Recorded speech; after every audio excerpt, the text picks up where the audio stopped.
Yeah. We started a little bit later today because some people said that it was a little bit early last week, which I mean, I don't think it was that early, but you know,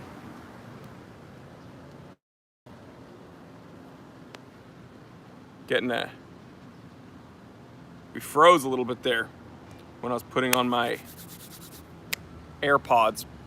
Let's see. Turn on the chat. James, can you hear me okay? Is my audio getting picked up? Please respond.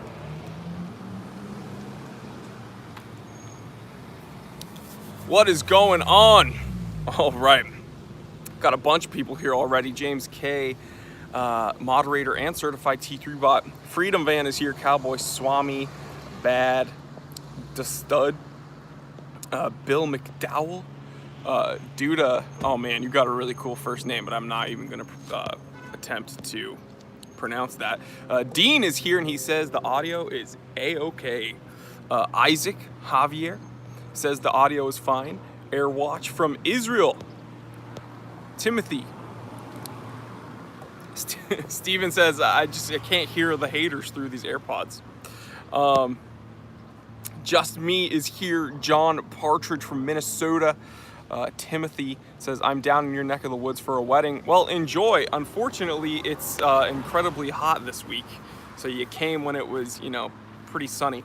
Also, we had 34% humidity the other day, which is really weird. And then it was 76 at night, which doesn't seem too bad. But then at night, it was 56% humidity. I was like, are you kidding me?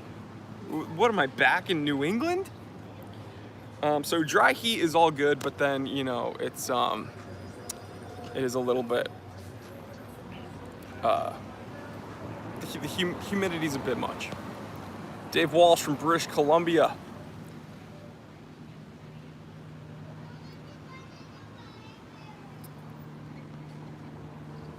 Let's see. Reading comments. Oregon in the building. Adam says, laughing at 56% here in Pittsburgh. Yeah, well, I lived in New Hampshire for 20 years. So you want to talk about humidity, you want to have a humidity battle, I will win. But I'm in Los Angeles now, so, shouldn't really complain about the humidity, but.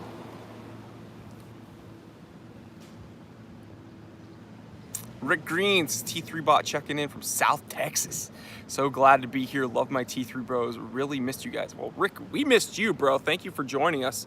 I always get bummed when I do a live stream and then I post it and then people write to me and they get sad because they miss it. So I'm happy when people are actually able to catch it live.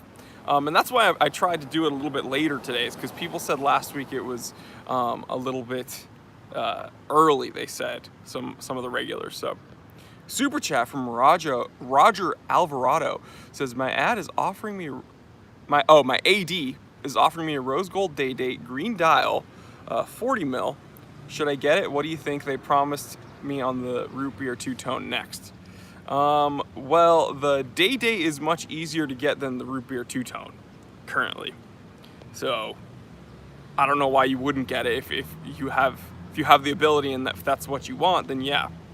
Except my pick would be their Ever Rose with the chocolate dial. That would be my pick. Root beer is freaking sick though. So, Roger, you have good taste. I recommend both of those.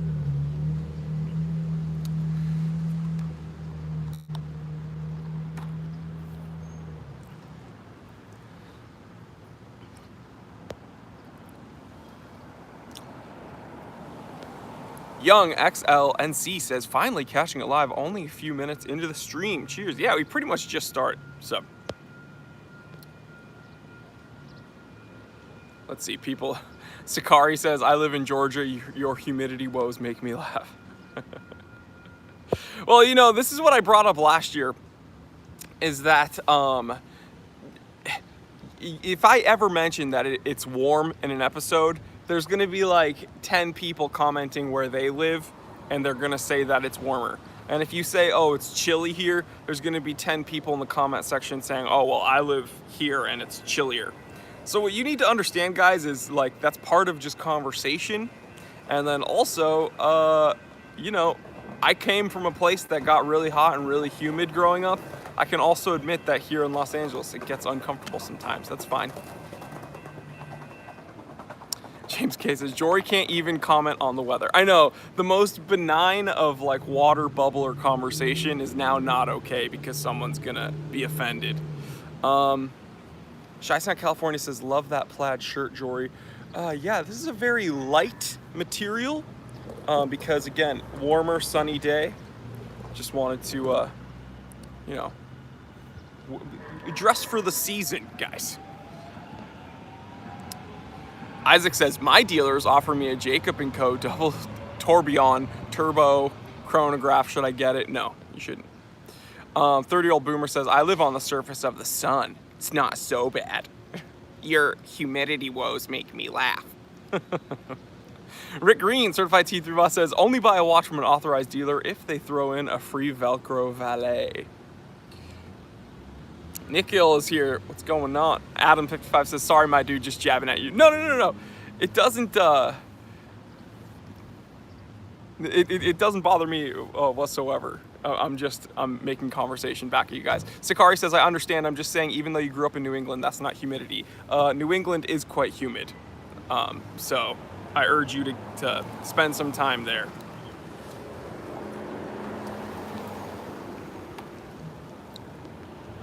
It's like my dad. So my dad's from Chicago, right? South Side.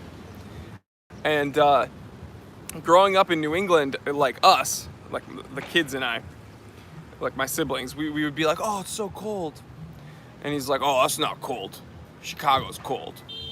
And I was like, no, it's cold here, Dad. And then he took us to Chicago for the first time. And I was like, holy, it's cold here. Laszlo says, what up? Cool shirt, bro. Thank you. Just repping polo, guys. You know, people have complained to me, like written and complained to me, because in a live stream I wore a polo shirt and this polo hat, and they're like, wow, you should disclose when you're getting sponsored. Okay, guys, I freaking wish. I don't think anybody that's even worked for Polo has heard of the Time Teller channel, so you guys just need to chill. Leighton Shearer says, Jory, I have an advice question, but it may be a two-part message. I just need a good recommendation. Was that it? Usually people just ask their questions and I answer it, guys. You don't need... One of my big pet peeves, I get so many messages a day, guys. But one of my big pet peeves is when people write to my inbox and say, hey, can I ask a question? It's like, you just did, dude. Just ask the question. We can start the conversation. You don't need to ask me if you can ask. Just ask the question. That sounded like I'm being a jerk, but you understand it's kind of silly to ask if you can ask a question because you just did. Sakari says, New England is about the only area of the country I haven't visited. It's on my list to get to. Well, I urge you to go there in the fall, because that's the time to go. Adam Carlson says the best weather is in Pacific Northwest. James K, can you change the title of this live stream to just weather talk? Chi-Town, California certified T3 bot says covering up those toupee tan lines. Exactly. I stupidly wore my toupee at the beach when I shouldn't have. I have a stupid tan line. The rest of my head is burned. Briar Blues is in on it. Nikhil says, can you make a video on HMT watches? They have a lot of history baked into them. I've never heard of HMT until I started getting some foreign followers, some people that aren't from the US, because HMT, at least where I've lived, I've never met a person wearing an HMT. Yeah, I'd love to, let's see, I've gotten probably, I'm gonna round up. I've gotten about 20 messages about HMT watches and I've never seen someone wear them. So I'd love to make a review on them. I just don't know. I just don't know anything about HMT. Freedom Van's wearing HMT, so there we go. Shake says, Jory, Shabbat Shalom. Good Shabbos, everybody. Mr. Smitty says, there's that wonderful Jewish sensibility. Robert Borger says, morning, Jory. What is that Vietnamese coffee you drinking? I need a new vice. Well, I think you're asking me if this is Vietnamese coffee. Yes, I'm drinking Vietnamese coffee because it's Saturday. Duh.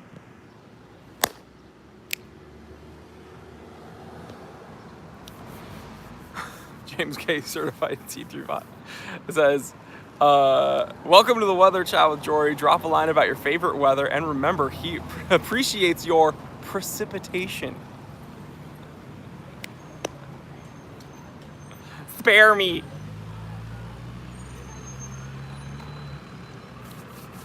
Chi-Town, California. Yes, they're very popular with my Indian viewers. Pretty much everyone that has written to me about HMT has been from India. So, yeah, he says HMTs are like the Indian Vostoks. So they seem to be very, very popular. It's something that I should definitely look into. 30-year-old Boomer says, Jory, when's your Bagel Sport watch? Bagel Sport wasn't even the entire title. That's what's so funny about that. Is that was like Bagel Sport, hot, steel wash, time, date.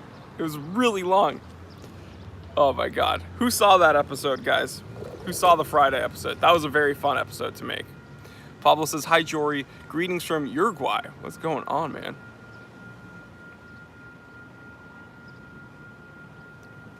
Okay, Leighton, with the almighty question that he had to ask about asking, says, I own a Seamaster ceramic and a Sub 16610.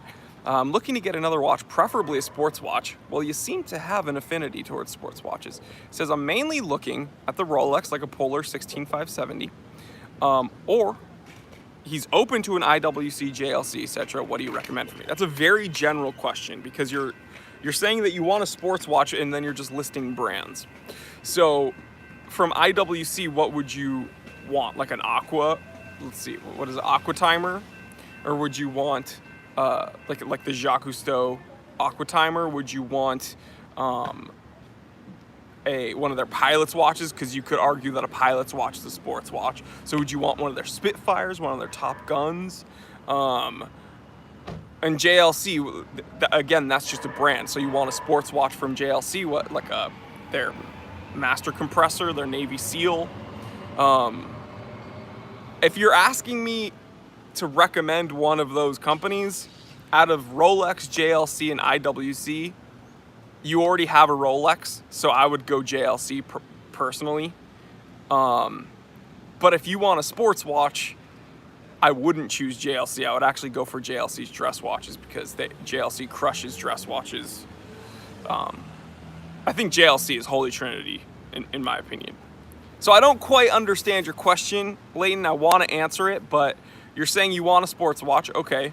And then you listed the Polar 16570, which I own, so obviously I give that an okay. And then, but then you just listed two other companies, JLC, IWC. Of course, I love both of those companies, but if you want a sports watch between JLC, IWC, and Rolex, I would go Rolex for the sports watch. If you're open to dress watches, I would go JLC.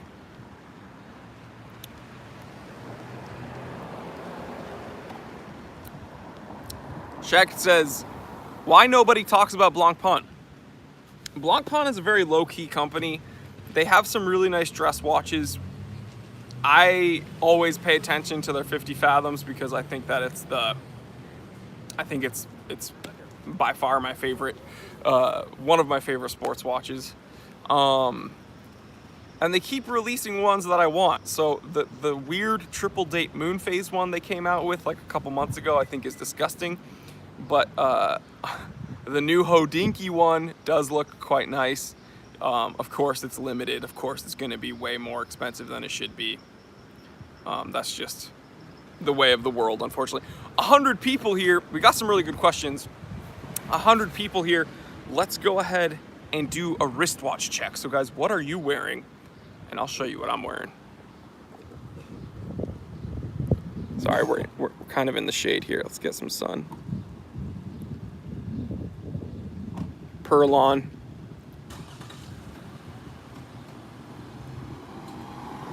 So this is my Oris Big Crown Pro Pilot date on a Wrist Candy Watch Club Perlon. James K, certified T3M moderator, says classic jewelry watch. And yes, I'm wearing my polo, some Levi's, and some Red Wing Roughnecks that I just got a day ago. Connie just bought me these for our anniversary, and yeah, these are like the best boots ever. These are like my Grail boots, and yeah, Connie surprised me with them. So 6-inch Red Wing Roughnecks, mock toe. These are gonna get like a super nice patina on them. Of course, I'm gonna wear a boot. It's gonna be the lug sole boot. Let's do it. Yeah. Can you believe I took a picture of them on Instagram yesterday and people were like, oh, those aren't beaten up at all. It's like, yeah, dude, because I just got them. Give me a second. Let's see. We got a bunch of cool watches in the comment section. Theo's wearing his SBBN 031. A Tuna. Jack Niels is wearing a Casio F91. Airwatch is wearing an Undone Tropical. Luis Hernandez wants to talk about Bremont watches, or Bremont, which we will not talk about because they're overpriced. Dean says, love that Oris. Well, Dean's probably wearing his Oris, which is way cooler than my Oris. Chi-Town, California, certified T3 Bot's wearing Save the Ocean Turtle. Roberto Wong is wearing Explorer 114270. We got John wearing his sub No Date. My beaters are my heaters. Adam says those boots are fresh. Chi-Town, California says we have to talk about those white dad socks. Let's talk about these white dad socks real quick. So I'm an American boy, so I wear Nike socks. I'm not a child, so I don't wear ankle socks because, again, I'm not a girl or a child. With boots, you should typically wear longer socks. Ideally, you wear some boot socks, which I just ordered a pack of Carhartt trail socks, which I'm going to wear with these. But, yeah, I'm proud of these. I'm not, like, beholden to Nike. Oh, Nike's paying you. But, yeah, guys, I'm not a girl and I'm not a child, so I'm not going to wear ankle socks. That's just, let's be real here. Michael says, I wear ankle socks to show more leg. Ooh. Let's not get demonetized here, guys. YouTube moderators. He said showing more leg. Destroy channel. Mr. Smitty says use mink oil. Yeah, so far the break-in has not been bad. Like, I'm gonna hijack this whole... I'm gonna hijack the thread. This is now a Red Wing live stream. So obviously these were like my Grail boots. I've always wanted a pair of proper Red Wings. Everything I've read, people are like, oh, the break-in period is hell. It's miserable. Oh, your feet are gonna kill. Oh, these are the most uncomfortable boots ever, but eventually they get really comfortable. Oh, each boot is 5 pounds and it feels like you're gonna be wearing sandbags on your feet. Okay, dude, I put these on out of the box a day ago and I was like, these are nice. And I've worn them for about a day and a half already nonstop, and like, they don't feel uncomfortable at all. I feel some of the seams, some of the threading, I can feel close to my ankle being a little bit, a little tight, but it's not like uncomfortable whatsoever. So like, people just need to man up, I think. Or, you know what it is? People like to complain about things. It's so weird. You're spending money on such a nice product, such a nice boot. Like, why then also complain about it? Did you sleep in the boots? Yes, and I showered in them also. Jorgo says, just so you know, Red Wings oils your boots for free at their stores. I did know that because Connie gave me like my little registration paper with them and like all the information about the location and like all the services they do. They also fix seams, threading for free, and they also, if you break a boot strap, which I've done in my Jeep on the trail before with my Timberlands, and I had to use paracord, they also swap those out for free, so that's really cool. So I love these Red Wings. They're already a pleasure to wear, and they're not uncomfortable. So anybody that says their Red Wings are really uncomfortable, they didn't buy the correct size. Roger with the huge super chat. Guys, I need to say thank you for the super chats. They're not needed. I answer every question I can. You don't need to give me super chats, but they are much appreciated. So thank you so much. Roger, very, very generous, says, please review my collection.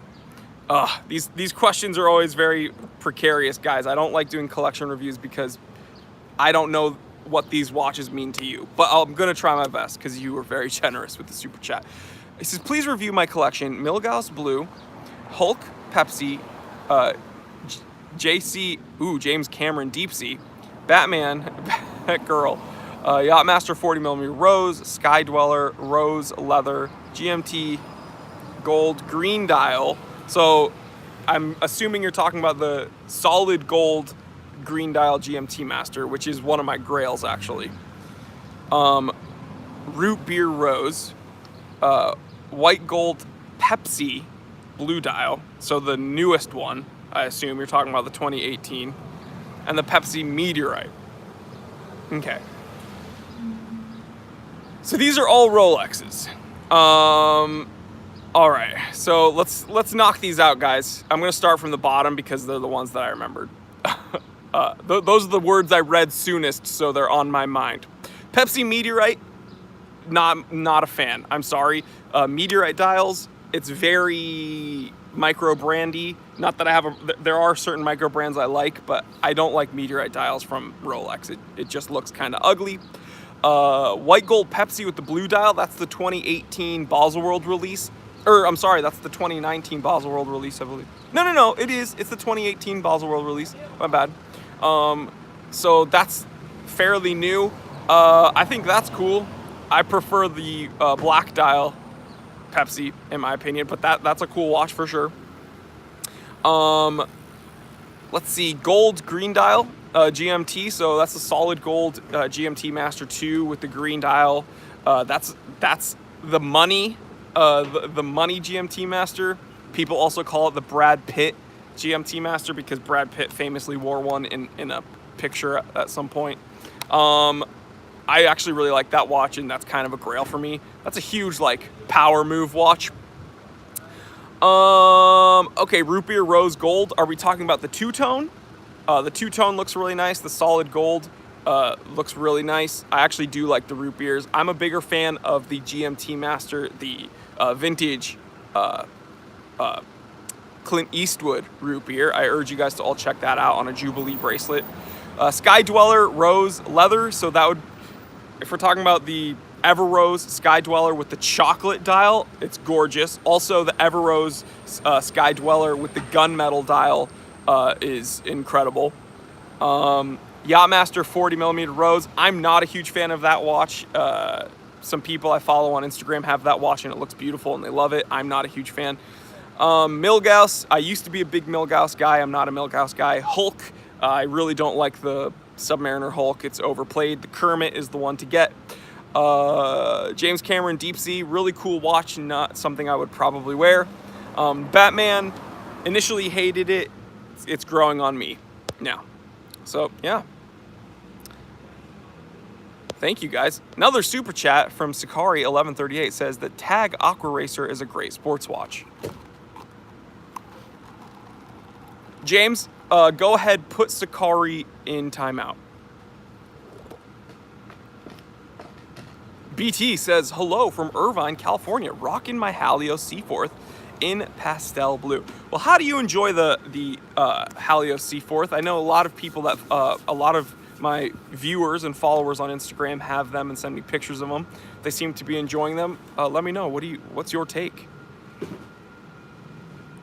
Khalid, Roger says, thank you for the review. Of course, man, thank you for the super chat. Khalid says, Casio Edifice or G-Shock, goodbye or not?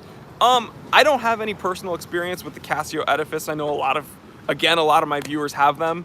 The weird thing is whenever I review, like whenever I would, this was earlier on in my channel, whenever I would make an episode about my Seiko tuna, people would say, oh, the Casio Edifice is just as good. I disagree. probably. But if you're looking for a really durable watch between a Casio Edifice and a G-Shock, I would go G-Shock. James K says Sakari is in timeout. Chi-Town, California, certified T3 bot says only $2 to get banned. What a steal. Sakari's only in timeout for 300 seconds, guys. He's not blocked. He's just banned. Because, or I mean, he's not banned. He's just in timeout. It's only 300 seconds. I didn't think James would actually do it. But James is the man. Isaiah Riva says, I'm about to get a Parnas. All right. You're going to be blocked also.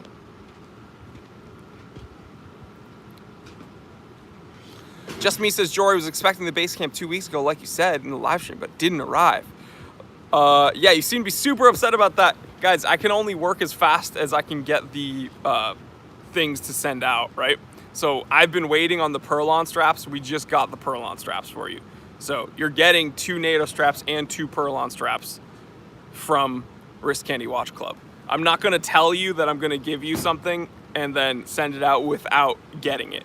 So I can only move as fast as the companies I work with move. So just give me a little break. We have the 4 straps for you. You're going to be getting 4 straps and a watch for free. So just like hold your horses, please. Hold your horses. Didn't forget about you. And I'm going to be giving away, oh man, I don't know, because you guys haven't seen the episode yet. Oh, well, you guys are my regulars, so check this out. I'm going to be giving away 2 more watches in the next week. That's right, there's going to be another giveaway. 2 more watches, guys. Huge. So, dang, Steven says, yes, fam.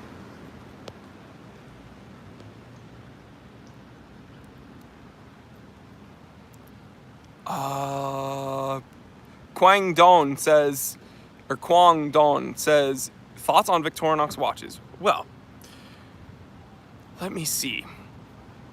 I get a lot of questions about the Inox. I think that the Inox is a really good option if you're looking for like a really durable watch that's analog, right? I think the Quartz is the one to go with. I know they recently, and by recently I mean like a year ago, came out with an automatic Inox. Believe it or not, before the Inox, or between the automatic and the Quartz Inox, I would have to go with the Quartz one. Bill says, is one of them a Reverso? Yes, guys, I'm giving away my brand new Reverso that I bought myself for my 30th birthday. Chi-Town, California, certified T3 bot says, do you recommend Spyderco or Kershaw as a first folding knife? Okay, I've worn Kershaws. I have nothing against Kershaw. But honestly, between Spyderco and Kershaw, I'd obviously go Spyderco. But between any knife, I would go with Benchmade, to be perfectly honest. I think Benchmade is better than those other 2 companies. But I've had all 3. Lil Dune Buggy says, Lil Dune Buggy, that's a cool name. I don't think you've ever commented here before. Says, what are your thoughts on the Powermatic 80 movement? I like it. I think the Tissot, the Lockla Powermatic 80 is the Tissot to get. I think the Certina Action Diver Powermatic 80 is the Certina diver to get. Roger with the super chat says, also, what do you think of the new Tag Heuer 50th anniversary green dial, only 169 made, don't know to keep it for myself or to give as a gift? Honestly, I would give it away. You guys know that I am not, second of all, thank you for the super chat. Second of all, I do not, you guys know my feeling about Tag Heuer. And unfortunately, Roger, with the way Tag Heuer's values are going, even though that's a hyper limited watch, their value kind of tanks. So, yeah. All right, people are debating the different knife companies. That's cool. You're not going to go wrong with a Spyderco or Kershaw, so don't worry about it.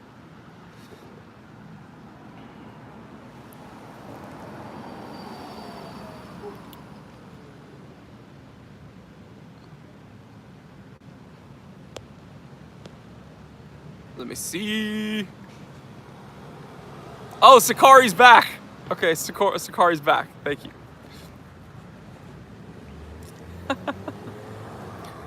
Lay 666 is here. Isaiah Rivas says, I always watch your videos, but never mentioned to you personally.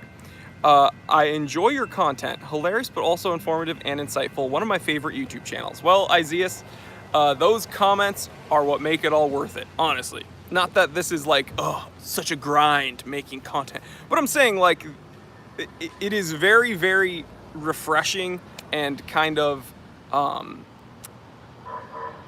it's very positive and gives me some reassurance that, like, the effort that me and my team put in is being appreciated. And I know it's silly to, like, these little comments here and there, like, oh, like,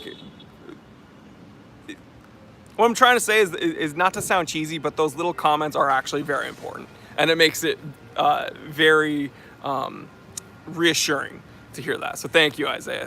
So it means a lot. It makes everything that we do worth it. And by my team, I mean my editors as well. They appreciate it too.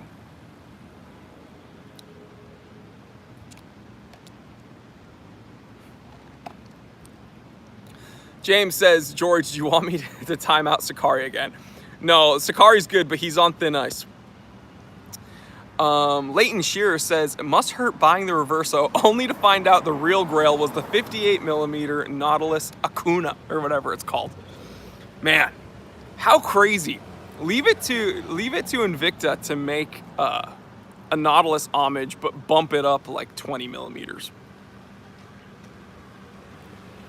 Chi-Town, California, let's see, Lay666 says, getting noticed by you means a lot to us too, buddy. Well, I'm nothing special, guys, okay? I'm just a regular guy, so, but I appreciate it. And you guys, honestly, it's the pleasure is mine getting to interact to all you guys. Like, getting to hang out with, let's see, there's 118 people in here now. Every Saturday, that's, like, huge. Right? Not everybody gets to do that. So that's actually, I'm the lucky one here. So don't worry about it. Let's see. I got a really good question as well. Chi-Town, California certified T3 bot says, Jory, do you see yourself ever getting a second Submariner?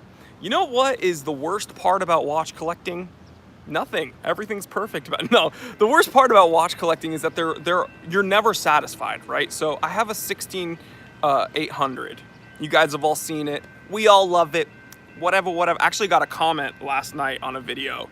And he's like, you only think Submariners are invisible because you got an old crappy one. I'm like, buddy, the 16800 is one of the most desirable reference numbers. So let's just get that straight. So I love my 16800. Pretty much matte dial custard tritium indexes. You know, the pip is that egg yolk color. I love it, but I would absolutely love to get a solid gold Submariner, but not the modern one, like a vintage one. I also want a two-tone bluesy. I also want a Kermit. I also want a tritium, like a mill sub. Obviously, dude, a mill sub, like, I had a poster of a mill sub on my wall for a while. So, yeah, would I ever see myself getting a second Submariner? Yeah, I could see myself getting a second, third, fourth, and fifth Submariner.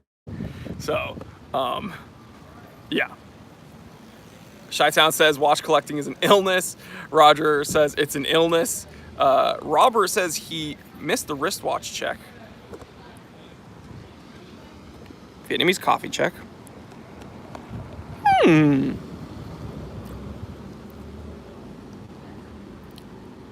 Wearing my Oris Big Crown Pro Pilot. Man, every time I wear this watch, I realize how underrated Oris is, but also how much I don't appreciate this watch. Like this is not only underrated to the masses, it's underrated to me. Do you know what I mean? Like every time I wear this watch, I'm like, dang, I should really appreciate this watch more because it is freaking sick. Like it's not nearly the most expensive watch in my collection. I got this for under $1,000, but it is Honestly, one of the most solid watches in my collection. And I'm not just, like, I'm not kidding. It is such a slick watch. Red Wings. Red Wing Roughnecks. Boom, boom. I gotta show off my Red Wings. Jose Leonardo says, "Hey Jory, love the channel. Greetings from Chile." Well, hola. What is it? What's the weather like in Chile right now, guys? Well, I suppose he could tell me. Yair Glass, really cool name. I hope I pronounced it okay. It says, "What do you think about the hybrid smartwatch? Is it something worth looking into?" So, I think that's the way of the future. Unfortunately, more and more companies are doing it, right? Panerai came out with a like prototype, like teaser, like a couple years ago of a digital Panerai interface. Tag Heuer has these hybrid watches. Frederic Constant is doing it. Pretty much everyone is doing it, and it's dumb in my opinion. If you want a digital watch or a smartwatch, then get one. And if you want a mechanical or analog watch, then get one. That's the pleasure of watch collecting. But why muck it up by getting kind of a half-breed, to use the words of Harry Potter, a mudblood? Why get a mudblood? I don't want a mudblood. So I'm gonna keep my analog watches analog and my smartwatches smart, even though I don't really have any smartwatches. Although people wanted to argue that my G-Shock Mudmaster, it does so much, it's essentially an Apple Watch. Okay, dude, you try beating on an Apple Watch the way that you could on a Mudmaster and see how things turn out.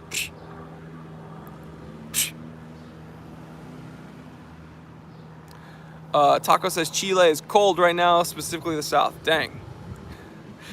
Oh man, where's William? Where's William in the chat? Dude, we need him because Bullimus, oh my god, I'm just gonna say Julius. He says, "I love your glasses, what are they?" Guys, can you help him out?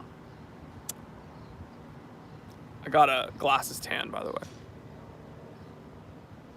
Can you help him out in the comment section? They're Warby Parker.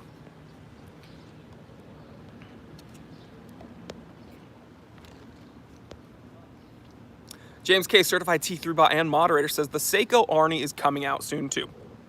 I'd be lying if I said I wasn't excited for the Seiko Arnie, because it's retro, it's cool, it holds, you know, it has a place in my heart.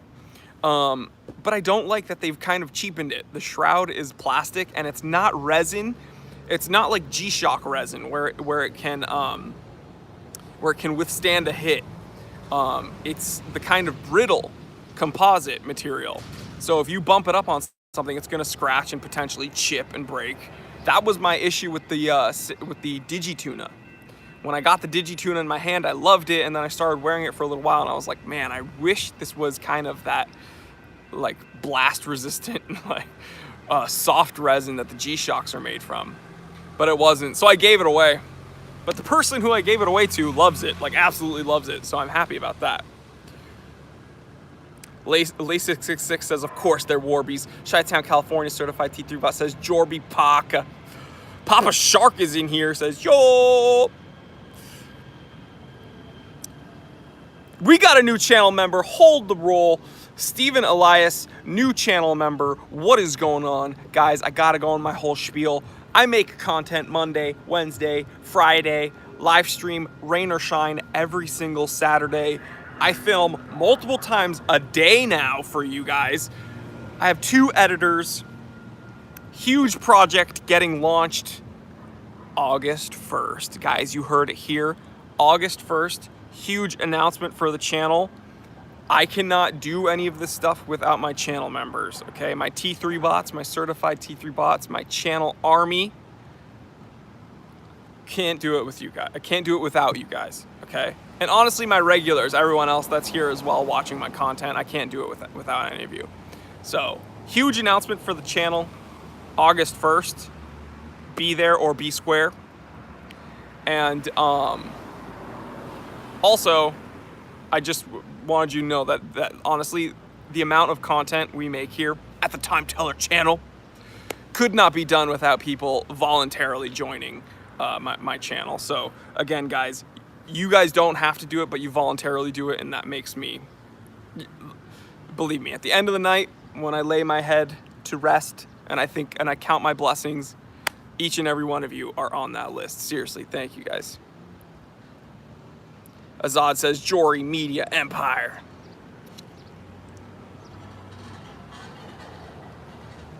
So everyone, please welcome Stephen Elias to the T3 Army. VW, Sayphone is here. I haven't seen you in a while, dude. Where have you been?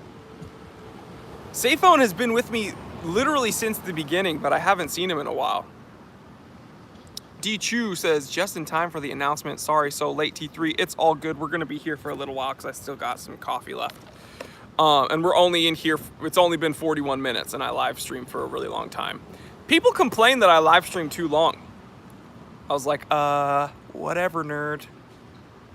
James K, certified T3 and moderator, says, Jory is the Netflix of watch content. Yeah, guys, I just wanted to announce that I'm getting my own Netflix special. I'm just kidding. That'd be nuts. In the future, that'll happen. Watch. Just watch. But yeah, guys, August 1st. All right, guys, huge announcement for my channel. Stephen Elias says, so proud of Jory for his promotion to the head of Invicta Design Group. Dude, if I could infiltrate the enemy and just destroy their company from the inside, that would be crazy.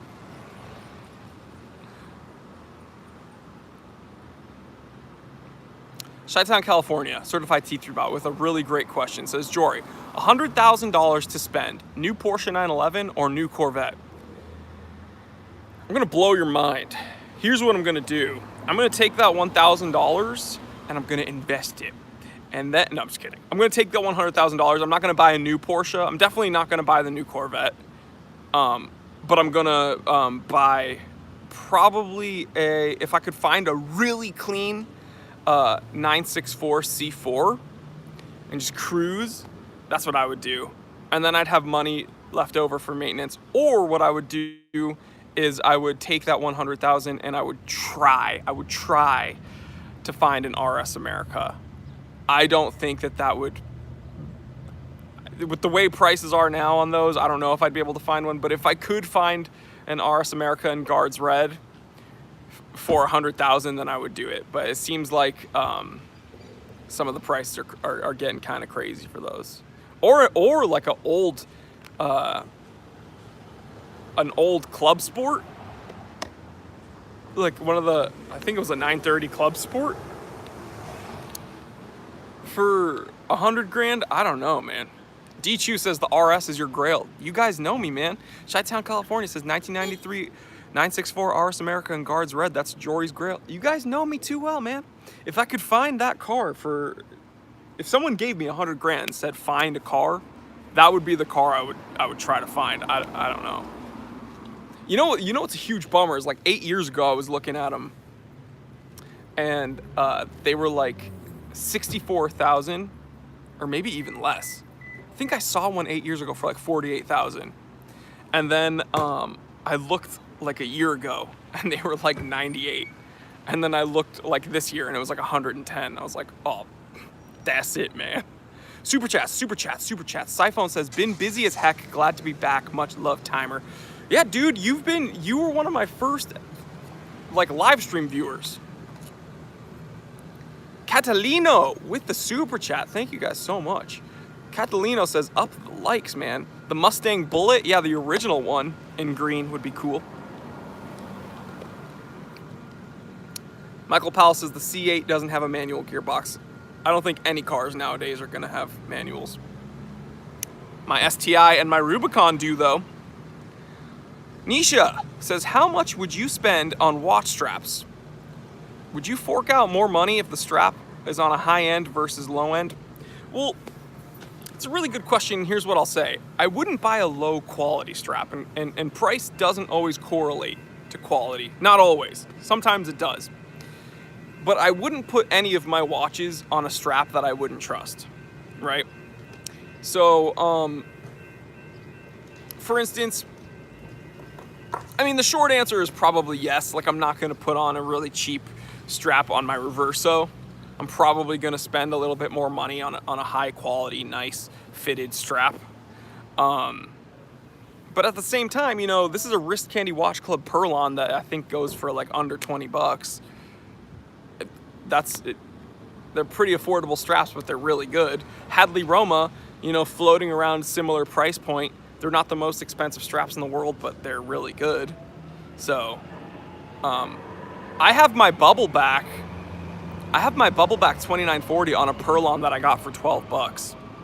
So, again, maybe the wrong guy to ask, but I think if you have experience with the watch strap and you know that it's of quality, I don't think the price matters all that much. Just make sure it's a quality strap, right? Omax says, do you like Crown and Buckle? Yes, I like their American Made series. I have their American Made chocolate leather NATO on my Alpinist. Incredibly supple out of the box, a little bit pricey, but ridiculous comfort, durability, stitching, really good. I am a fan of Crown and Buckle. I also have their Black Label, and it is, again, kind of pricey, in the $70 range for a strap. Really comfortable, really supple out of the box.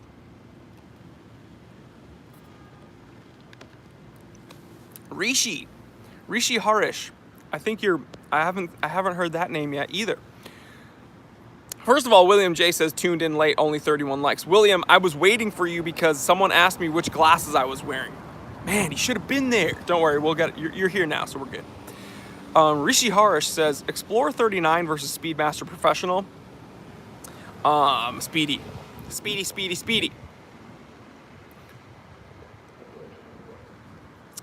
David Buck says, what strap did you put on the Christopher Ward C60 MK3?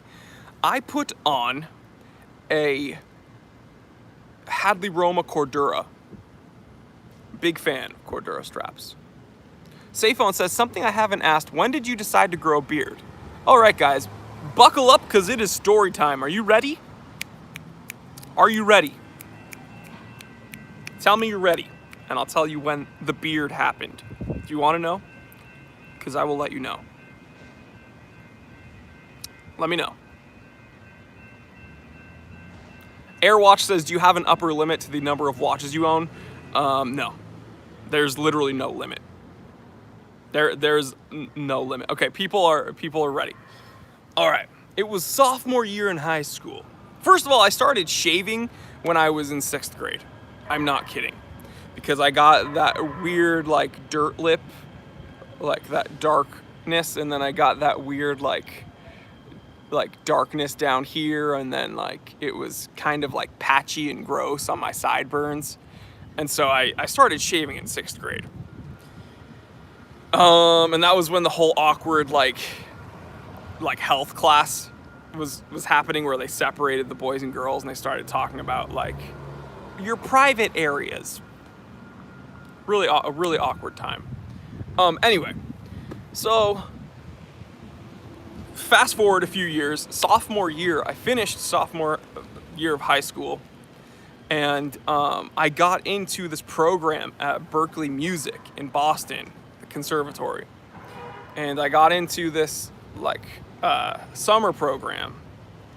And James K says, 6th grade, wow, are you held back? Yeah, a few times. If you guys couldn't tell, I'm an absolute idiot. But anyway, finished sophomore year in high school. I got into this program at the conservatory in Boston. I forgot my razor, and I grew these, like, big kind of mutton chop things, and like kind of a mustache going on. And I was like, whoa, this looks cool. It looked really stupid, but in my head, I was like, this is cool. And so I kept it from then on. I had, like, these kind of mutton chops. And then, I thought I was listening to metal. I mean, I still listen to metal, but, like, I was all about, like, thrash and grind and, like, blast beats and breakdowns and stuff. I still am all about that, but I was like, that was, like, my life. And so kept it for a really long time, and then when I got it, my senior year of high school, I was sick of that and I just grew the full thing. But I was still living at my parents' house, obviously. My mom was like, you can't have like a big bushy beard. So I would have to make it like short, kind of like a little bit above a 5 o'clock shadow. And then my early 20s, I still had a beard, but again, I kept it like short, like 5 o'clock shadow. And then probably around age 25, I was like, screw it. And I just like, whatever. I just grew it. There's no taming this thing at this point.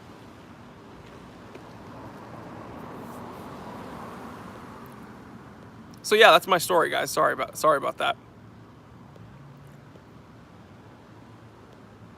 The beard of wisdom. What instrument did you play? Drums. Still do. Like, there's no, like, that was my whole life for like a good 20 years. So there's no real way that it's like out of my system. I just don't have as much time to play anymore. Bummer. Robert says, don't miss Lil Dune Buggy's question. It was a good one. I gotta run. All right, have a good one, dude. Thank you for joining in. Where's Lil Dune Buggy's question?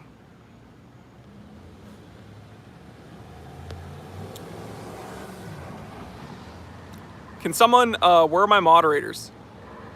Someone said Lil Dune Buggy's question. W1023 says, T3, you're the man looking sharp, sir. Well, you're the man. You're a great supporter, and you rock, and your family is awesome. Would I ever shave it off? No. Literally never.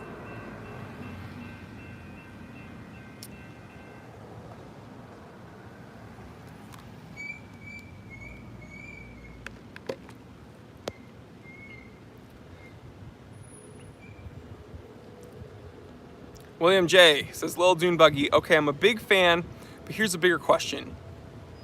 What's the coolest looking movement, like A-Longa, under 1,000?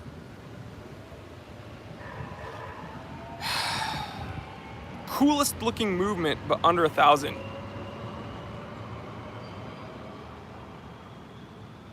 I'm gonna be honest, you're not gonna get anything like Longa under 1,000.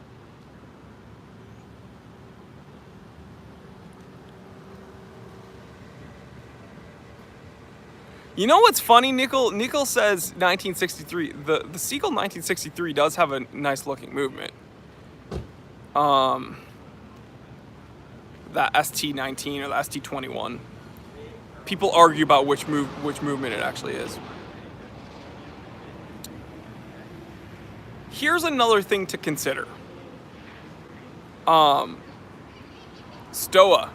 or Stova, however you want to say it. Stoa's hand wind movements actually get pretty, can be pretty nice looking when you get their display case backs. Honestly, maybe 1963, maybe the answer is a Chinese watch. Or Stoa. Hand wind.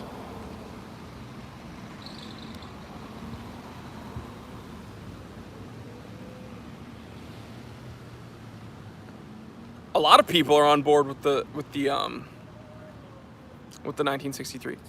Retrowell says, I'm a drummer too. Neil Peart. I'm honestly more of a Gene Krupa guy. So it's not that I have anything wrong with like classic rock or rock. But I was more in it for, I mean, I was in metal bands and stuff growing up, obviously, and double kick and blast beats and stuff. But really, I would play a lot of like bossa nova, Latin, jazz. So I was really really into Gene Krupa and like swing and big band stuff. I know that sounds kind of cheesy, but Al says, did you play drum set? What kind of kit? So there was a New England company called Grover, which one of my instructors growing up, yeah, Buddy Rich is sick. Which one of my instructors growing up worked for them. So I got a full custom kit and also sonar. So it was Grover and Sonar were the only two kits I would play. And then Zildjian, like all Zildjian. And then, believe it or not, and this is going to be something that pretty much only New Englanders, I think, will know. That's not true. You guys will know about it. Silver Fox. I had like a steady flow of Silver Fox drumsticks, again, because my instructor worked for them. So pretty much every month, I would get a new shipment of Silver Fox drumsticks. So yeah. I said Sonar. I love that Thomas Burnett is trying to correct me on how to say it when I literally went to a music conservatory for most of my life. So I don't care how you pronounce it because I know how to play it. So and that's the T.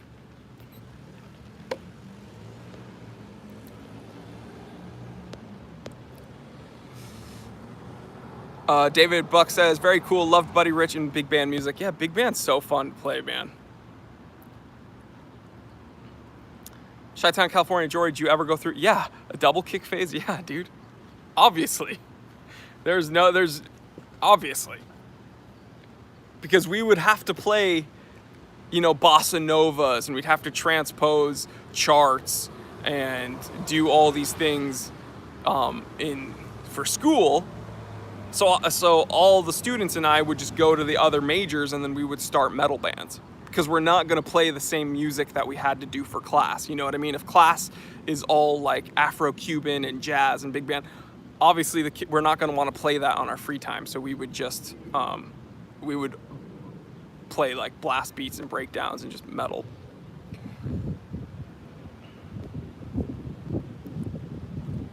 Oh man.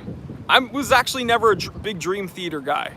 Obviously, their stuff's super technical and super crazy, but I'm a bigger fan of Between the Buried and Me. I don't know if any of you guys listen to them. I'm sure you guys know about them, but Between the Buried and Me is probably my favorite band.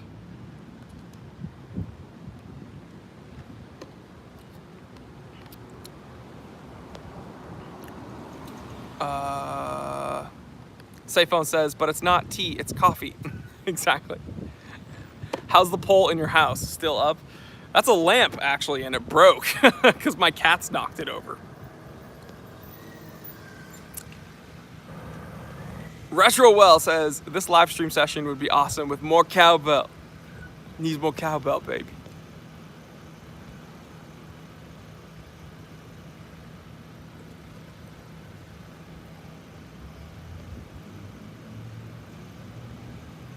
Reading comments.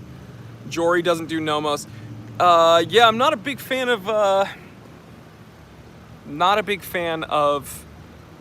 I've said it a million times, so I apologize, but any Bauhaus stuff I'm really not hugely into. Modern Regiment says, did you lose any of your hearing? What? No, I'm just kidding. As much as so we in class we would actually have to wear hearing protection, and so that was a big thing. But the truth is, after doing it for 20 years, yeah, I probably did lose some hearing, but it was it was worth it. Whatever. Chi-Town, California says, don't lie, Jory. The pole broke because you were doing a striptease with it. Well, that's for Connie to know.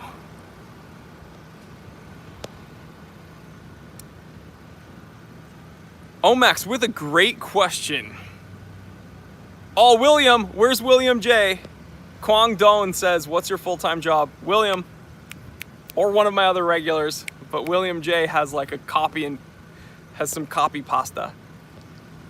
Omax has a really great question, and I don't know how to even tackle this. He says, who would you remove from Swatch Group? Like, where do I begin?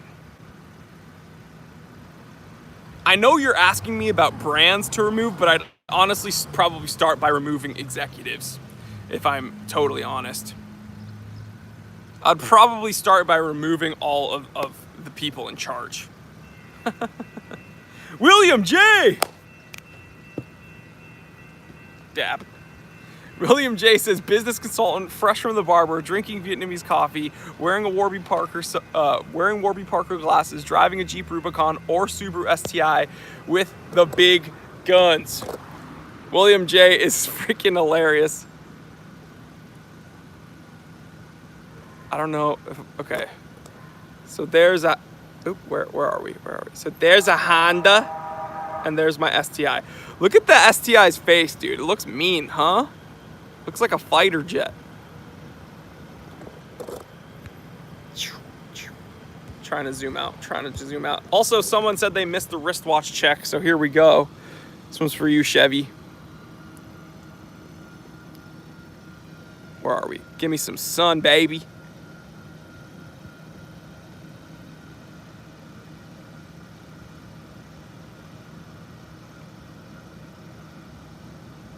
Boom, baby. Dude, everyone, you know what? Everyone, real quick. A random mishmash is here, says I'm not too late, hallelujah. But everyone welcome Ice Wallow, oh man, Wallow come.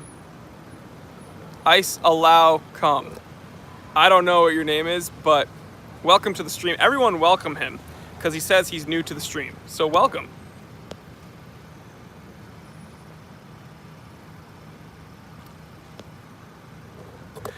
Is Hamilton any good? Yes.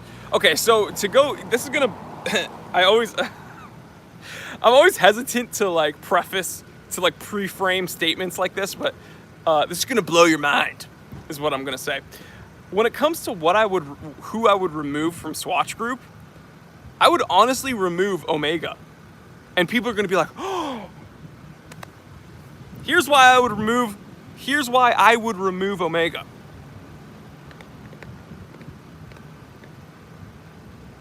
They don't need Swatch Group. Omega does not need Swatch Group. And Omega is being ruined by Swatch Group oversight. Okay? Omega needs to cut their ties with Swatch Group and become independent. It blows my mind that Swatch Group allows themselves to be stifled by this weird oversight and like sandbagging by Swatch Group higher-ups. It is crazy to me. It is, at first people were like, oh, good job, Swatch Group. You stick it to Baselworld. Baselworld is corrupt. You don't need to be there. I'm sorry, dude, you kind of do. Like, you kind of do. When everyone's showing off their new toys at a convention and you're not there because your parents didn't let you go, that's gonna hurt your product. That bothers me, so.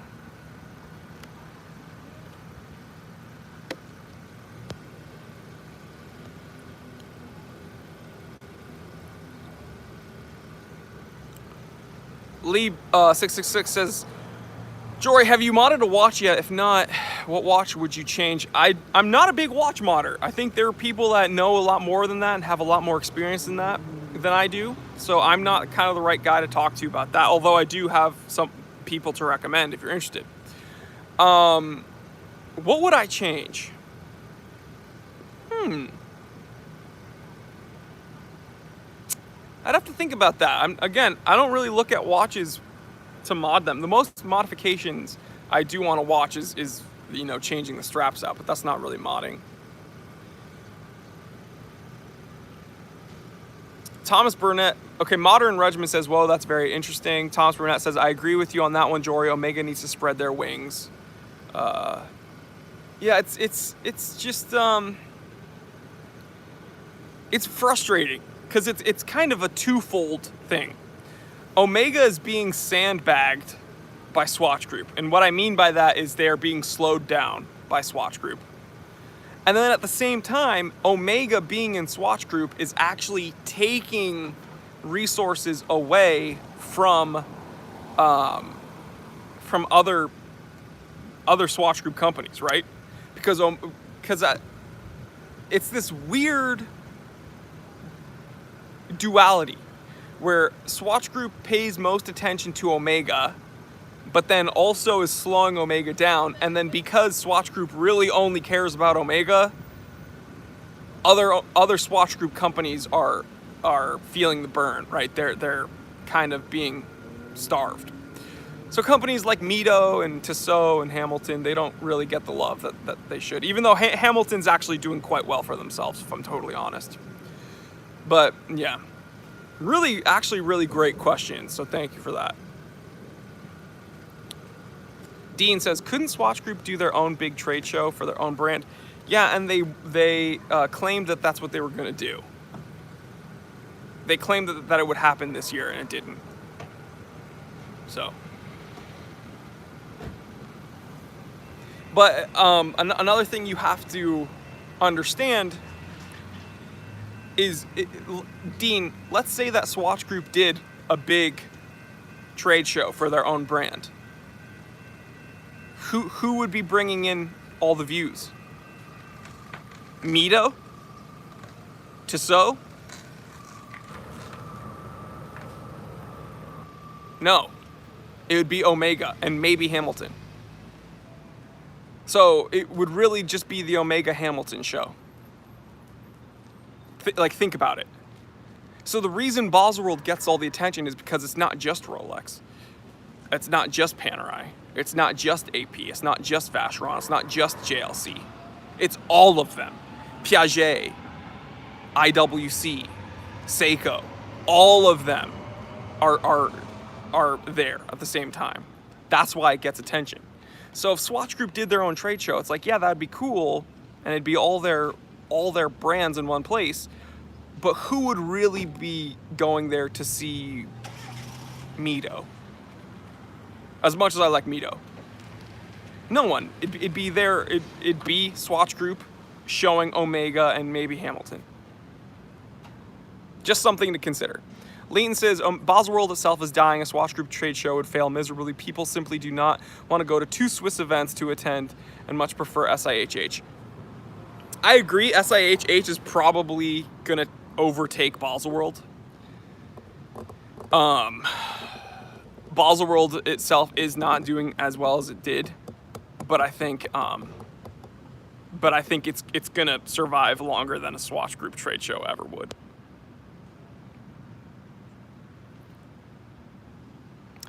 Nico says, Jory, which watch company would you be proud to be the CEO of? Grand Seiko America.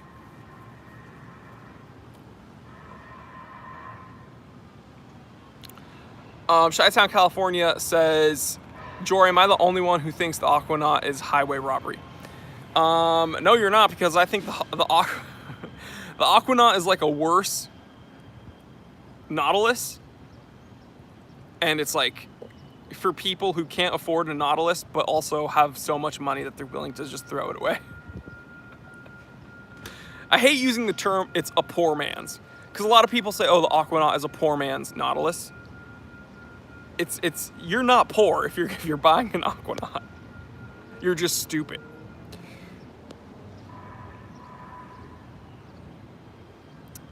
Kwang Don says, one watch for the rest of your life. Oh man, this is a very common question. Either the Alpinist or my Rolex 1500.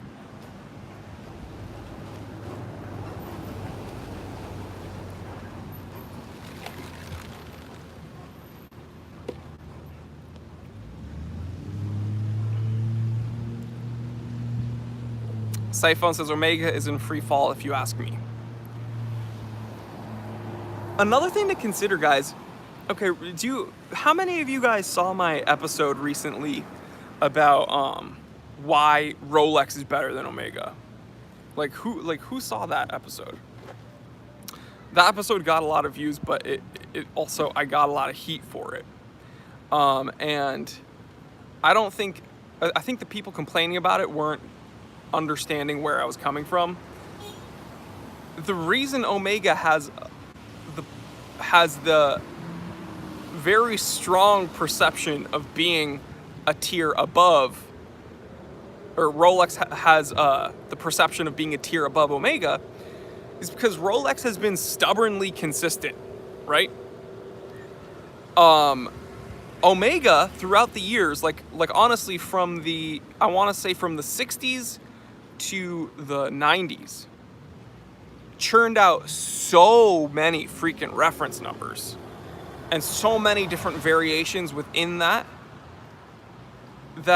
there are authentic Omegas that even like hardcore Omega enthusiasts like aren't aware of.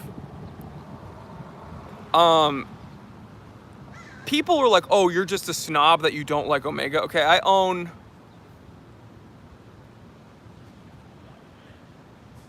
I currently own 3 Omegas, right? And I've owned more than that in the past, but I currently have 3 in my collection. I love Omega. Omega has churned out way too many watches, okay? They haven't learned their lesson. Because if you look at the sheer amount of watches they come out with in a year, it is still far too many. It's awesome that they try different things. They gotta slow it down. Genius Expert with a really great question. Do you have a dog? I wish I did. I don't currently have a dog. I used to. I had a toy poodle named Hershey for 14 years, and then he unfortunately passed away. But he was my best friend. I absolutely love dogs. I work so much and I'm running around so often, it wouldn't really be fair to a dog right now. I have 2 cats, but cats are much more independent, and I don't think that you're either a dog person or a cat person. I think you can absolutely love both. I was the same way. I was that way when I was younger. I thought I was just a dog person. I hate cats. Cats aren't loyal. They're not affectionate. They don't spend time with you. I was totally wrong. I have 2 cats. They are so precious, so important to me. The second I pull into my driveway, they're at the window watching. Like, they hear my cars. I come inside, they run up to me. The second I sit down at my desk, they jump on my lap. They hop on the chair. They sleep on the bed.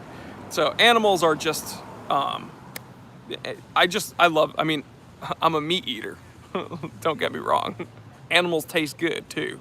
But I just love animals. So I'm a dog person and a cat person. Wish I had a dog currently. But I wouldn't trade my cats for one. I'm very happy I have my cats.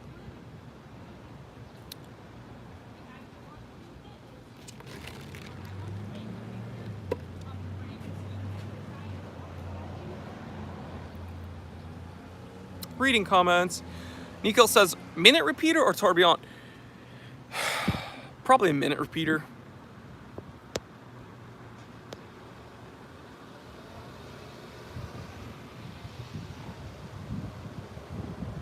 Jorge Ramos says, yes, you're a meat eater. You guys knew that, though. Freedom Van, kind of with the same thing I'm saying. He says, I was always a no cats person, but we got twins for my daughter when she was 6, and I love them. Yeah, see, that's the same thing that happened to me, man. I was kind of, cats are stupid. They're not loyal. They don't play with you. I was that way for probably, honestly, 22 years of my whole life. And then when I was 23, I got Ari. And she like changed my whole life. I'm not kidding. She's my guardian angel. She passed away from leukemia, unfortunately, a year ago. But yeah, she was my best friend. She's honestly the best cat who ever lived. So I miss her every day. Pierre says, love from Lebanon. Thank you, man. How are you, bro? Someone asked what I was drinking, and then Quang says Vietnamese iced coffee, which is very true. Retro Weld, your thoughts on the 39 Explorer 1? So, and this is a controversial thought of mine. One of my grails is the Rolex 1016, okay, 36 mil. I think 40 millimeters is a great size. Okay, 40 millimeters is a great size for the sports watches, for Explorer 2, Submariners. For a simple oyster case, no complication Rolex, 39 is just too big. All right, 39 millimeters. Rolex does an incredible job at making their oyster cases wear very, very large. Okay, my 32 millimeter 2940 people think is like a 36 on my 7.5-inch wrist. I have a 7.5-inch wrist. My Rolex Explorer 2 16570, the 40 millimeter, it wears very well on my 7.5-inch wrist, because again, it wears a little bit bigger than that. That's why I think 42 millimeters is simply too big. 39 millimeters for a simple oyster case, no complication Rolex is too big. Too big in my opinion for that watch. I think it looks kind of silly. Someone posted a picture on Instagram of the 39 mil Explorer 1 next to their Submariner. And the Explorer 1 looks bigger than the Submariner, even though technically it's a millimeter smaller. So yeah, that's, it's just crazy. William J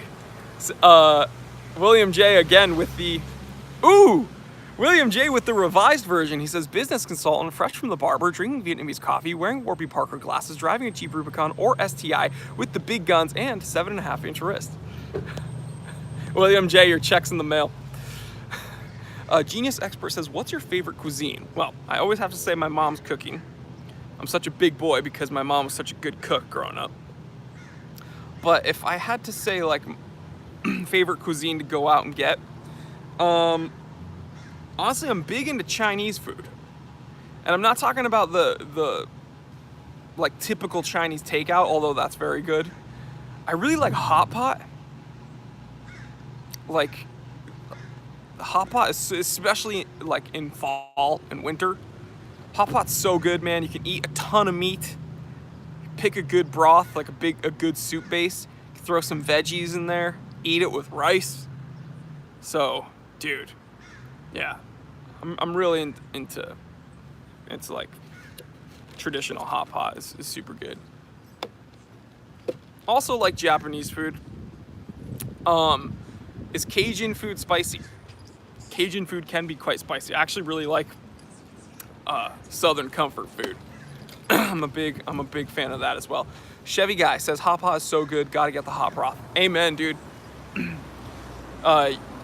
gotta get some hot oil in there. Greek food? Yeah, I love Greek food. Man, what you guys need to understand is I just love food, okay? There's like, I will, no matter where it's from, I will find something I love. Like a lot of my UK viewers are like, hey, you should come over and have some food. Yeah, I love, dude, meat pies, shepherd's pie, like, hello, bangers, like, I eat bangers and mash, I eat fish and chips, like, it's all quite good, believe me. And then Greek food, heck yeah, I went to a place called Raffi's Place here, it's kind of Mediterranean food, kebabs and hummus and yogurt, and dude, food is good. Let's just leave it at that. But yeah, Chinese food, I really like dim sum, I really like dumplings, I really like hot pot. So.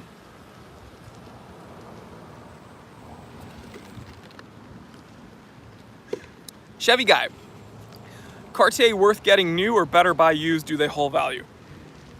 Okay, remember when I put Cartier in the Holy Trinity? That was a mistake. No, I'm just kidding. I stand by my statement. Cartier is one of my favorite watch manufacturers. But the big downside is that their value tanks. Their value absolutely tanks. So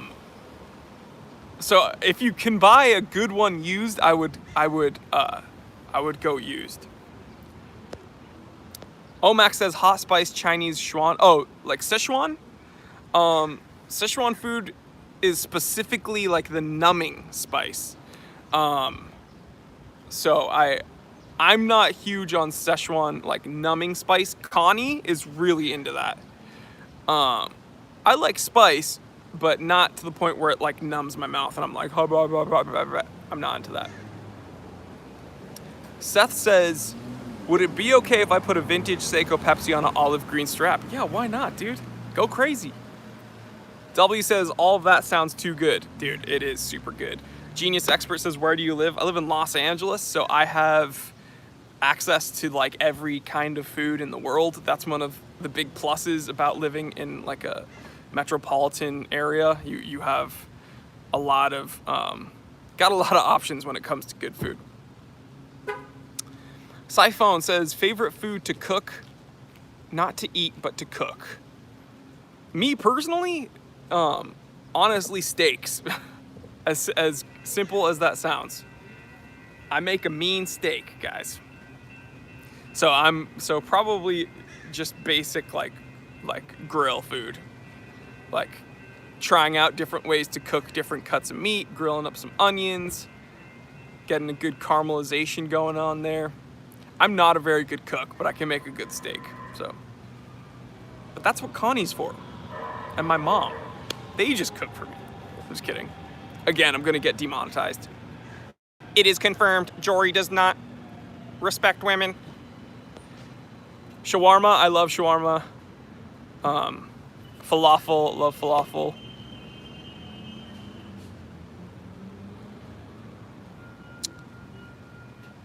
Nikhil says, hey Jory, what size watch would Invicta make for women? Invicta's probably like, oh, we're coming out with a female line for the ladies. We're gonna drop it down to our small size of 50 millimeters. W says 100% grill food feeds the guns. I don't want to tear my nice polo button down.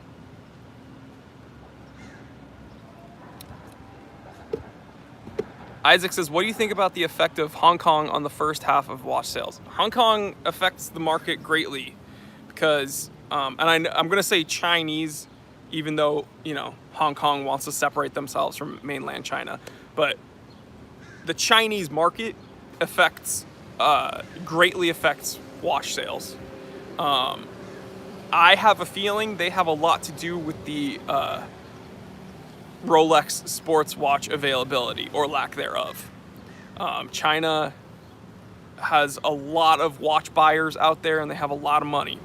So yeah, I think a lot of the reason the supply is not reaching the demand is because Rolex is catering to, they're striking where the iron's hot, and right now the Chinese market is very hot. Ever tried Indian food? Yeah, curry, man. William J, what's everyone doing today?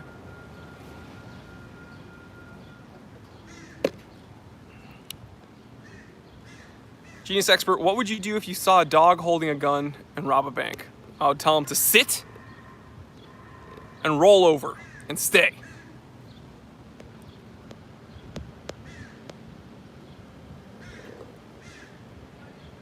Kwang Dong says, it's 5:40 a.m. in Sydney, just pulled an all-nighter watching the stream. Well, you rock, dude. You're the reason I do these streams for my hardcore fans. I hate the word fans, viewers. But it is kind of fanatical to stay up that late, so forgive me, but get some rest, dude.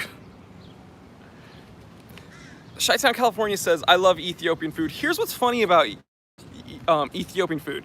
So when I first moved into this area right off of Fairfax, for anybody that's familiar with Los Angeles, for anybody that's familiar with Los Angeles, mid-city, like around Fairfax, there's little Ethiopia, and I suppose it's where, you know, a large concentration of Ethiopian people live, and because of that, there's Ethiopian restaurants. So we went there, and some of my friends and I, and we didn't know really what to order, so we just asked what was popular, and we ordered it. And the lady brings like this big platter of like multiple foods, and it wasn't really like solid foods. It was more of like kind of stewy.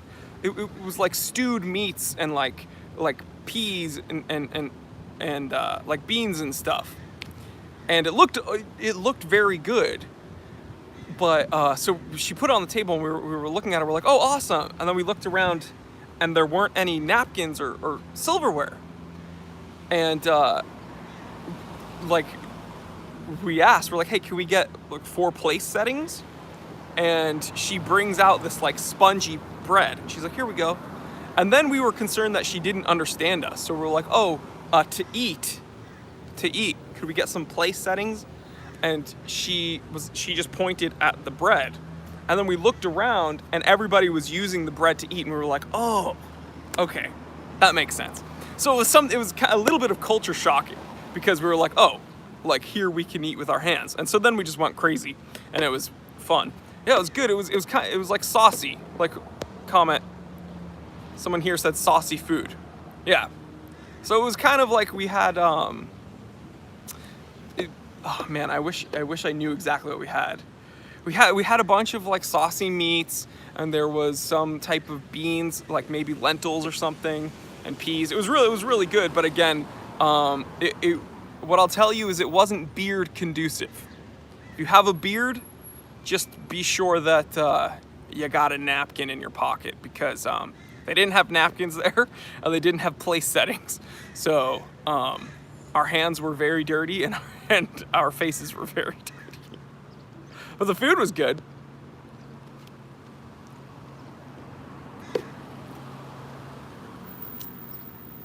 Injera, the edible utensil. Yeah, I didn't know what it was called, but yeah, it's like a spongier flatbread. Spongier flatbread. So like think of naan, but like spongy and soft. Siphon says you have some for later in the beard. Exactly. So later on, I'm like, I'm hungry. I can just go.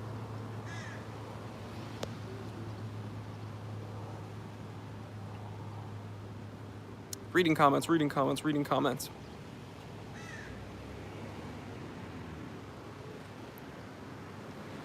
Chi-Town, California. A comment earlier says, what do you think of the sacrilege that is Detroit pizza? So what he's referring to is square, kind of flatter square slice pizza that has cheese all the way up, like above the crust. Is that what we're talking about? Like traditional D-Town, Detroit pizza? I still like it, dude. I'm not gonna lie. I like a New York slice. When I think of pizza, I think of a New York slice. New York. But I'm not gonna turn down any other kind of pizza. Let's just be clear about that. Like, I have Chicago blood running through me. I like a good deep dish, but that's not really what I think about when I think of pizza. When I want a pie, I'm gonna get like, you know, a more traditional New York slice. I'm not gonna get a deep dish. I have to be in the mood to get a deep dish. And then like Detroit pizza, Detroit. It's good, but it's not what I think about when I think of pizza. Little Caesars. Leighton Shear says, I'm too hungry for this, Jory. Okay, another watch question. Isaac says, how much money would you spend on a watch? However much that watch costed, that I want. Right? There's no real limit. If I could afford it and it's the watch I wanted, then I'd pay for it, right?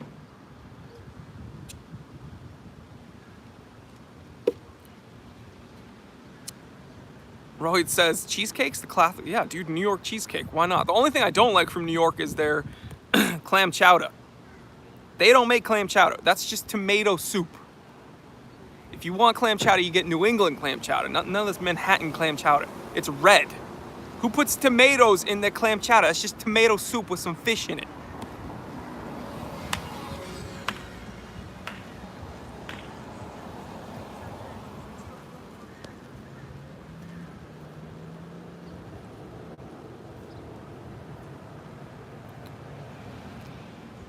That's the way to eat curry with naan bread. I love naan bread, dude. Naan bread's like my favorite part about Indian food.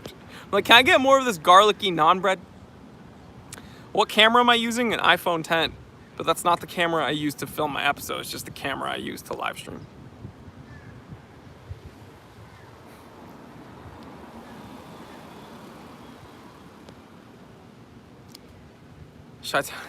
I just buzzed my head while watching the live stream. Wait, did you lose a bet? New England clam chowder all the way.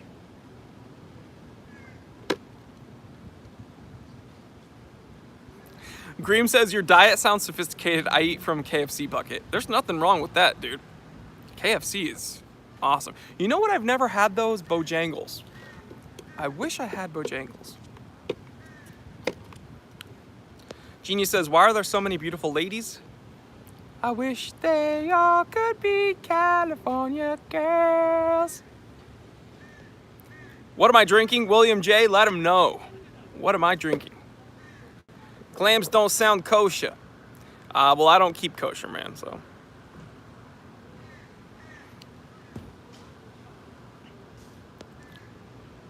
William J, business consultant, fresh from the barber, drinking Vietnamese coffee, wearing Warby Parker glasses, driving a Jeep Rubicon or Subaru STI with the big guns and 7.5-inch wrist.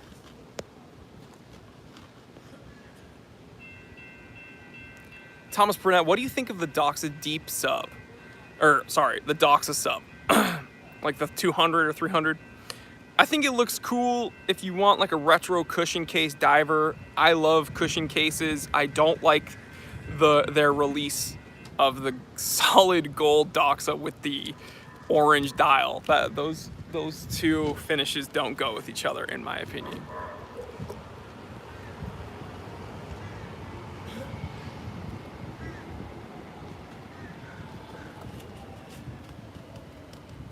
Bruce Butterfield says, I like your name, Bruce, says sausage and egg McMuffin for life. That is like very low tier, okay? It's probably the most disgusting thing I've ever heard. It's McGriddles. The McGriddle is the best food that McDonald's has ever invented. You guys can argue in the comment section. I don't care what you have to say. The McGriddle is the best item McDonald's has ever invented. Just, if I could only eat one thing for the rest of my life, it would just be a steady stream of McGriddles.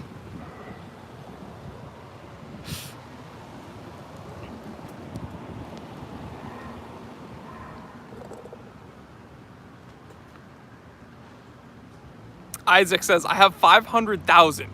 What watches would you recommend for a collection of 5 to 10 watches, including dress, sports, dive, and more? I would take that 500,000 and I would pre-order a Creator Spring Drive minute repeater. And that's it. Actually, and then I would use the extra 100,000 and I would buy a Seiko SKX. I would buy Reverso, and then an Alpinist, and an Oris Big Crown Pro Pilot. Boom.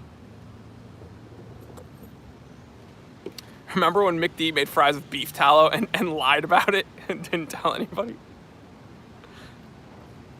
Oh, hey, guys, you know what? There's 113 people here. Maybe someone can let me know. So Connie and I were watching something on TV, and this person was trying,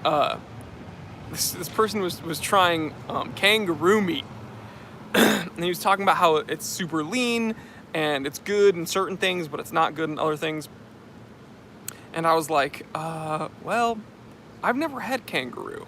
I wonder what that's like. And Connie's like, well, if you've had Taco Bell in the 90s, then you have had kangaroo meat. And I'm like, oh, dang, then I guess I've had kangaroo meat.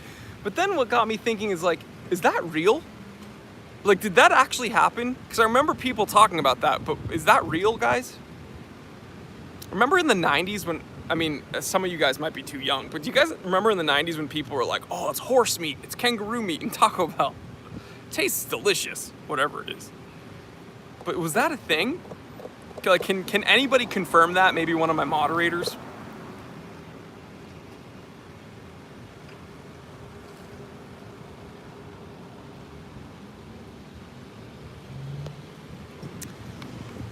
Isaiah Rivas, do you like watching food channels on YouTube? Yes.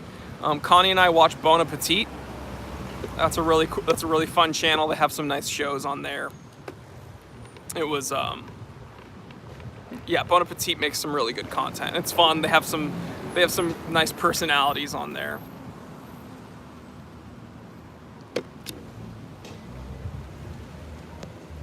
Seth says, I'm saving up for a marathon TSAR. What are your thoughts? I'm sorry. Saving for a marathon TSAR right now. What are you saving for right now? What's up? Probably Probably a Rolex 1016. I would love a Rolex 1016, let's just be clear. Or a GMT Master Root Beer. The GMT, the Clint Eastwood. I would love to have one of those, man. People are saying that Lil Dune Buggy, I've answered his question. Yeah, Lil Dune Buggy, I already answered that question, brother. Seagull 1963 or a Stoa Handwind. William J, would you have a kangaroo in your pocket? No, I'd be in the kango's pocket. I'd be a Joey.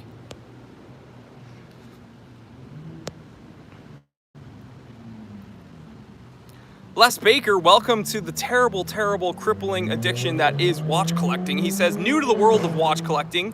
I'm so sorry. Get out while you still can.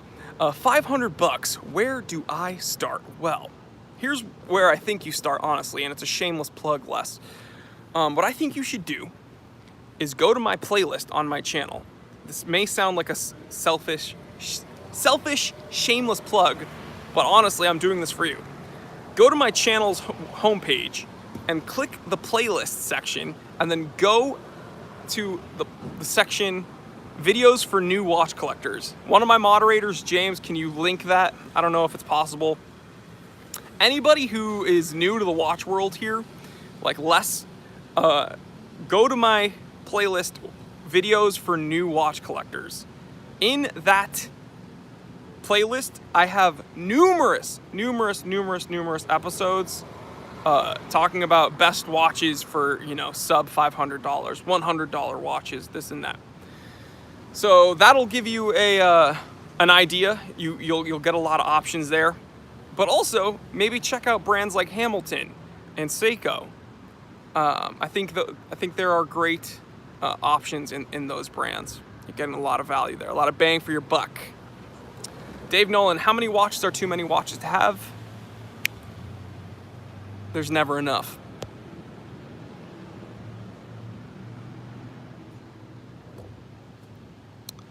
Gary says, how will Rolex update the Explorer 2 for a 50th anniversary, do you think?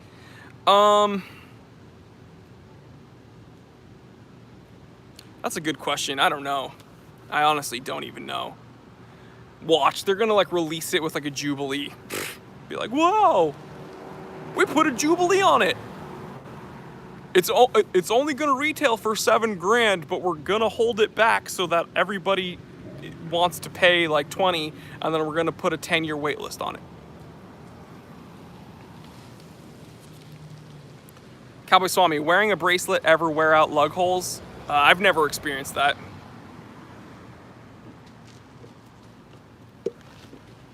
The sun is burning my hairy arm. Look at that. I'm gonna tear my polo.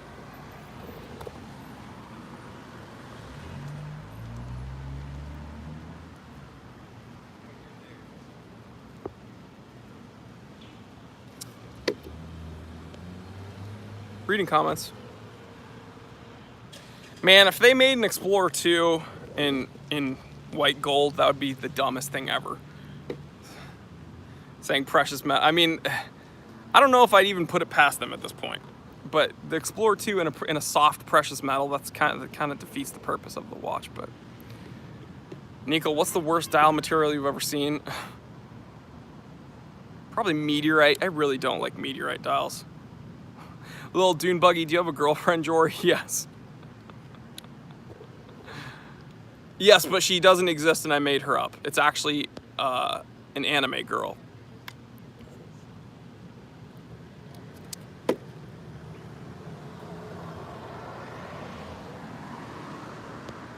know what's so funny?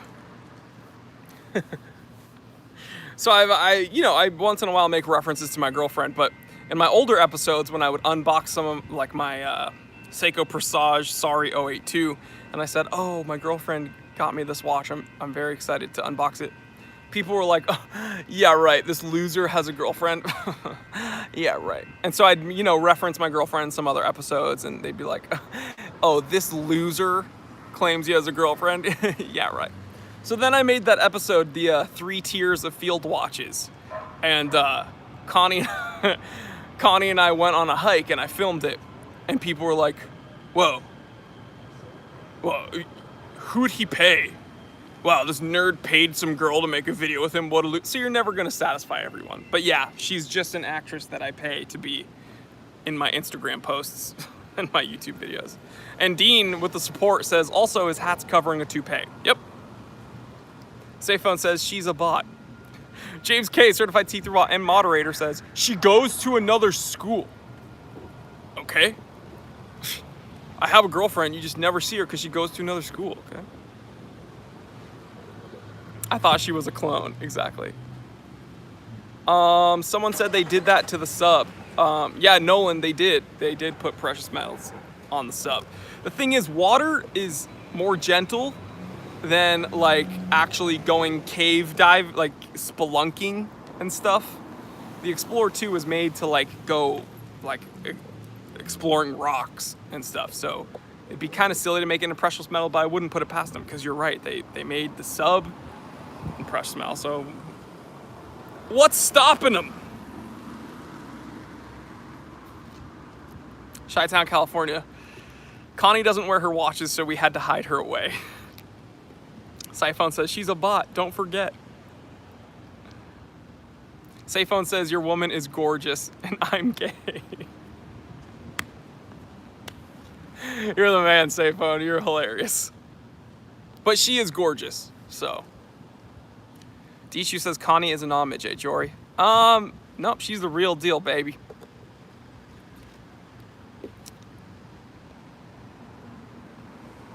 Punctured lungs says, evening, guys.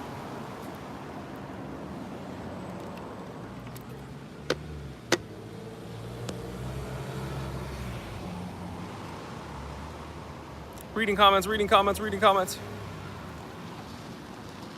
Nolan says, if you shave that beard, I unsubscribe. Well, I will never, ever shave my beard, so. William J says, business consultant, fresh from the barber, drinking Vietnamese coffee, wearing Warburg Parker, driving a Jeep Rubicon or Super STI with big guns, 7.5-inch wrist. Connie is the love of his life. Amen. Amen to that. Knives and Lint, great name. Honestly, great YouTube name. Says, looking at my Explorer, that is Knives and Lint. I'm actually really impressed with that name because it's so accurate and I like have a perfect idea of what you're talking about. Looking at my Explorer 2, I've always thought brushed sides on the case would be better than polished. I know what you mean. I kind of like that dynamic look. Gives a little bit of like another, I like changing it up. I think it gives it a more dynamic appearance, but I do agree, brushed would probably look a bit tougher and more resilient. Oh, Max, what watch would you buy your girlfriend under 10 grand? 10 grand's a lot to choose. I'd probably look into one of a Grand Seiko, maybe. Isaac says, can you start a podcast? Boy. I'm getting more and more and more requests to do that now that podcasting is becoming much more prevalent. Again, guys, leave me a comment. What would you like to hear about for a podcast? Honestly, guys, leave me a comment. And if you're watching this on the replay, if you're not here live, leave me a comment as well. What would you like to see on the podcast? Watch Zealot says, what happened to your time away channel? Well, I told you guys that all of July I was working on releasing a project. Watch Zealot, you're here a little bit late, but I just announced that August 1st I will be dropping the project that I've been working on all July. So August 1st, and then after that, new time away episodes are going to be coming out, hopefully weekly. But yeah, the Time Away channel isn't like forgotten about. It's just on hold because the Time Teller channel and then this project I've been working on has been taking up. And whoa, something was going on over there. Sorry. I think someone like.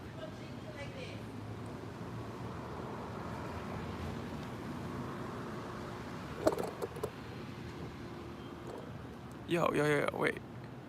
Seriously, something's going on right now. Yo. This is really weird. That lady just pushed the guy out of an apartment door, and he's running away from her. Yo, what is going on, guys? This is really wild.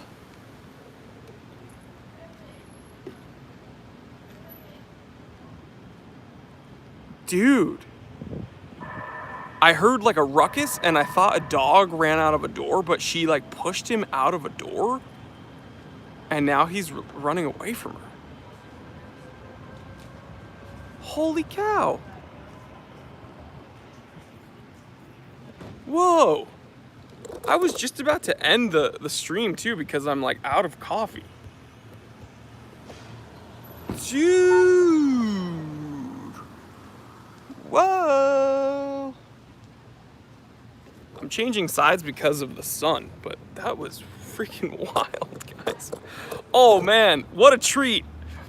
In the playback, if you stayed this long on the playback, then what a treat. Oh.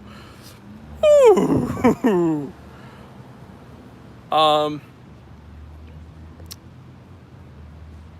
Yeah. Anyway, real quick, what I was saying is the Time Away channel is not forgotten. How do I even come back? And like, how do I come back to reality?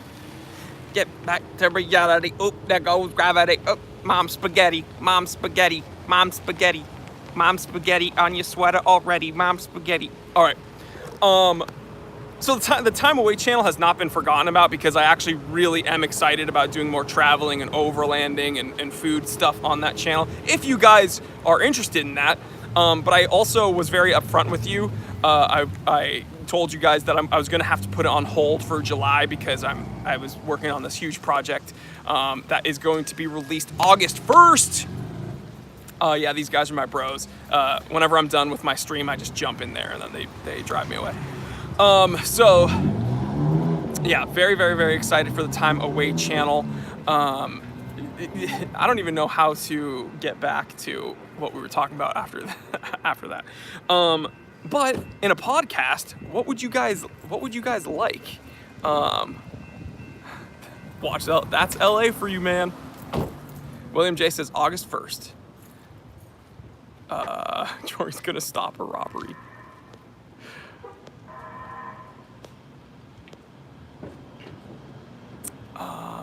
D Watchman says, I think podcasts should be educational, opinionated, current, and the first episode could be about the lady pushing him out the door. Poor Forrest better run. Judge won't get mad if you run. Must be a YouTuber. Your podcast could be a great platform for expanded discussion on your weekly videos. So we're all agreeing that the podcast is going to be watch related. Is that what we're saying here? It's definitely going to be a watch related podcast. Seth says, I'm in a marching band and my DOT sheet number is T3. Amen, dude. You was meant to be.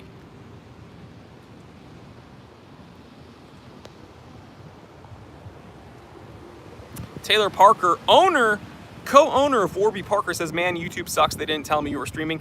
Yeah, unfortunately, I get people still writing to me weekly being like, why haven't you uploaded a video this week? And I'm like, well, I uploaded 4. And they're like, what?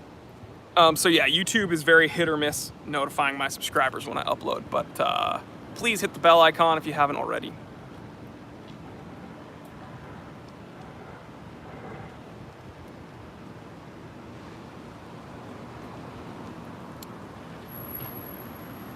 All right, guys. Little Doombuggy, do you like Miami Vice? Has it affected your life in any way? Yep, because I want that Ferrari. And I've always wanted a Testarossa, so. Maybe 80% watch related, 20% time away.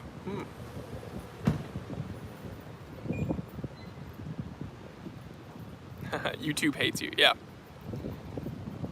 See, Watch Zealot, who would you want as a guest if you do a podcast? Isaac says, I will sponsor a podcast. Tim Lara, TV podcast pretty entertaining. Two guys talk about random crap for an hour. Who would be your first guest? Yeah, Isaac Stern, send me an email, jory@thesimpleconsultant.com. Jory, Joy, at thesimpleconsultant.com. Anybody that's more familiar with how podcast guests could include Connie, his sister, Federica. Yeah, I mean, that's a whole... Let me get this project going August 1st. You guys will know what it is. And then after that, maybe I'll have some mental space to start figuring out the logistics of a podcast. Because again, I probably wouldn't want it just me, right? I'd probably want people to talk to. So, yeah. So yeah. But anyway, guys.